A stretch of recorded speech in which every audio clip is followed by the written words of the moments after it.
지금까지 뭐 본인이 말씀하신 내용도 들어보면은 뭐 연구비를 무슨 횡령했다부터 해서 여러 가지 의혹을 제기하고 계신데 저희가 뭐라고 답해야 될지 모를 정도로 황당한 것들도 있습니다. 예를 들어 종편 패널 14명에게 무슨 돈을 줬다 이런 얘기 하는데 그런 적 없습니다. 그러니까 저희가 그리고 이준석이 14명의 무슨 연구자들을 했다는 게 그게 아니라 국회 사무소에서 그걸 관리하는 겁니다. 본인에게 연구 보고서를 안 줬다 이런 얘기 하는데 국회 사무소에다 내는 겁니다. 원래 사무처에다가. 이게 주장이 그냥 어떤 목적으로 하는 건지 모르겠어가지고 대응하기도 어려운 상황입니다.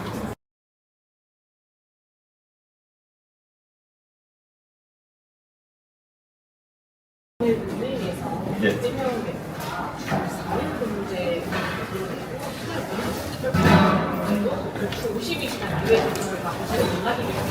네.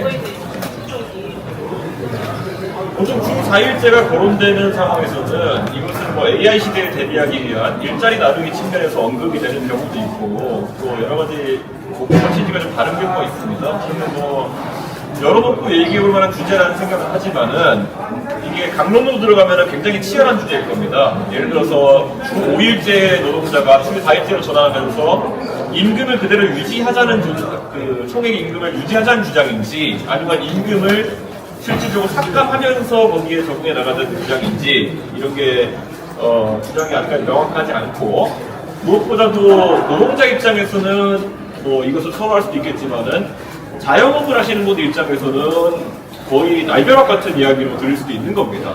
그렇기 때문에 저는 이재명 대표의 제안이 어느 정도 그런 점을 검토한 건지 모르겠고 예전에 이재명 대표가 정책 관련 제안하실 때 한쪽의 입장을 대변해가지고 말씀하시는 경우가 굉장히 많았거든요.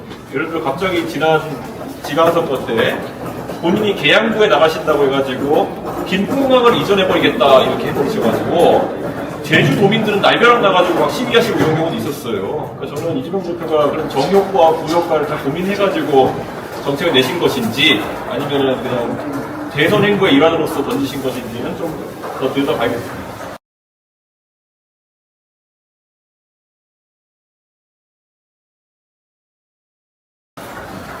이재명 대표가 금일 고속단체 대표 연설에서 국민소환제 언급도 했거든요. 네.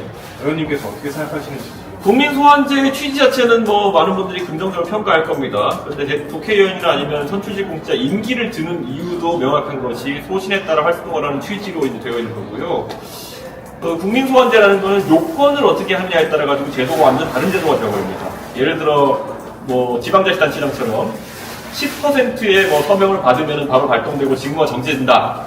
이러면 제가 가장 먼저 예측할 수 있는 거는 이재명 대표 같이 국민적으로 호불호가 좀 존재하는 정치인 같은 경우에는 10% 서명받는 거 일도 아닐 거거든요. 그럼 이재명 대표 같은 분은 국회의원직을 수행하시면서 상당 기간을 직무 정지 상태에 계셔야 될 것으로 예상되는데 그런 것들이 옳냐에 대해서는 저는 약간 이재명 대표가 검토가 잘 안 되었을 것 같다. 그래서 이제 그런 것들을 막기 위해서 기준을 또 퍼센트 올려버리면은 실질적으로 제도가 유명무실화되는 그런 경향성이 있거든요. 지금까지는 지방자치단체장에 대해 주민소환을 진행할 때 지방자치단체장들은 일반적으로 기초단체장들은 인지도나 이런 것들이 좀 떨어지기 때문에 그 서명을 받는데 어려움이 있어가지고 아주 간헐적으로 이 제도가 발동되는 것인데 이재명 대표 정도 되면 전국에 모르는 사람이 없기 때문에 막 이렇게 이슈화시키고 하면은 10% 금방 모으거든요.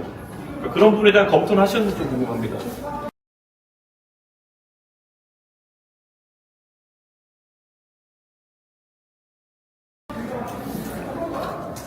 지난주에 이제 사실상의 대선 출마 선언을 하신 이후에 네. 오늘 이 행사를 하신 건데 네. 그 다음에 좀 구체적으로 했던 예정이 있으신가요? 아무래도 저희는 지금 정책 같은 것들을 계속 준비하면서 내부적으로 사전 작업을 많이 하고 있는 단계고요. 공개 행보들 같은 경우에도 조금씩 늘려나갈 것이고요. 지금 저는 제가 지난번에 홍대에서 기자회견하면서 규제 혁파라든지 연공서열 타파라든지 이런 좀 사회 개혁적인 부분에 대해 가지고 많은 메시지를 던져놨기 때문에 현장 행보는 아마 그런 것과 좀 닿아 있는 행보들을 할 것으로 지금 예고할 수 있을 것 같습니다.